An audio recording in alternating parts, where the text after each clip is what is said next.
అమరావతికి కొత్త railway line ప్రకటించిన కేంద్ర ప్రభుత్వం. ఆంధ్రప్రదేశ్ రాజధాని అమరావతికి రైల్వే లైన్ అనుసంధానం చేయడం కోసం 2047 కోట్ల రూపాయలతో ఎర్రుపాలెం అమరావతి నంబూరు మధ్య 57 కిలోమీటర్ల కొత్త లైన్ నిర్మిస్తున్నట్లు రైల్వే మంత్రి అశ్విని వైష్ణవ్ వెల్లడించారు. దీన్ని ప్రత్యేక రైల్వే ప్రాజెక్టుగా ప్రకటించి భూసేకరణ ప్రక్రియ ప్రారంభించినట్లు స్పష్టం చేశారు. దీనికోసం 2025-26 బడ్జెట్లో 171 కోట్ల రూపాయలు కేటాయించినట్లు తెలిపారు. కొత్త లైన్ల నిర్మాణం ద్వారా రాష్ట్ర రాజధాని అమరావతికి రైల్వే అనుసంధానం కల్పించాలని రైల్వే శాఖ నిర్ణయించిందా అని వైకాపా ఎంపీ వైఎస్ అవినాష్ రెడ్డి లోక్సభలో అడిగిన ప్రశ్నకు ఆయన ఈ మేరకు సమాధానం ఇచ్చారు. అమరావతి, విజయవాడ ప్రాంతాలకు రైలు అనుసంధానం పెంచడానికి ఇటీవల విజయవాడ, గుడివాడ, నరసాపురం, గుడివాడ, మచిలీపట్నం, భీమవరం, నిడదవోలు డబ్లింగ్ 221 కిలోమీటర్ల ప్రాజెక్టులు ప్రారంభించాం. అమరావతి, విజయవాడలకు అనుసంధానాన్ని మెరుగుపరచడానికి మరికొన్ని ప్రాజెక్టులు కూడా చేపట్టామన్నారు. అందులో విజయవాడ, గూడూరు 3వ లైన్ మొదలు పెట్టాం. 287 కిలోమీటర్ల ఈ ప్రాజెక్టులో ఇప్పటికే 248 కిలోమీటర్ల మేర పనులు పూర్తయ్యాయి. కాజీపేట, విజయవాడ మధ్య తలపెట్టిన 3వ లైన్ 220 కిలోమీటర్ల నిర్మాణంలో ఇప్పటికే 149 కిలోమీటర్లు పూర్తయింది.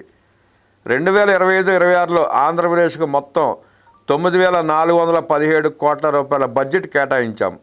ఈ ఏడాది ఏప్రిల్ 1 నాటికి గణాంకాల ప్రకారం 27 డంబ్లింగ్, 12 కొత్త లైన్లు పనులు ఏపీ పరిధిలో జరుగుతున్నాయని అశ్విని వైష్ణవ్ వివరించారు. ఆంధ్రప్రదేశ్ తీర ప్రాంతంలో రైల్వే అనుసంధానాన్ని పెంచడానికి కోటిపల్లి, నరసాపురం మధ్య 57 కిలోమీటర్ల పొడవైన కొత్త లైన్ నిర్మాణాన్ని 2,120 కోట్ల రూపాయలతో చేపట్టినట్లు అశ్విని వైష్ణవ్ తెలిపారు.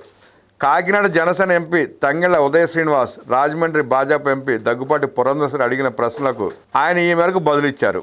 కోటిపల్లి, నరసాపురం మార్గంలో ముఖ్యమైన వంతెనలు, భూసేకరణ పనులు మొదలుపెట్టినట్లు తెలిపారు. తీర ప్రాంతం, అక్కడి పోర్టులకు రైల్వే అనుసంధానాన్ని పెంచడానికి 6 లైన్ల సర్వే డిపిఆర్ తయారీకి అనుమతులు మంజూరు చేసినట్లు పేర్కొన్నారు. అందులో హరిదాస్పూర్, విజయనగరం 4వ లైన్ 450 కిలోమీటర్లు, బాపట్ల, రేపల్లె కొత్త లైన్ 46 కిలోమీటర్లు, మచిలీపట్నం, రేపల్లె కొత్త లైన్ 45 కిలోమీటర్లు, నరసాపురం, మచిలీపట్నం కొత్త లైన్ 74 కిలోమీటర్లు, కొత్త వలస, అనకాపల్లి బైపాస్ 35 కిలోమీటర్లు, నిడదవోలు, దువ్వాడ 3, 4వ లైన్ 198 కిలోమీటర్లు ఉన్నట్లు వెల్లడించారు.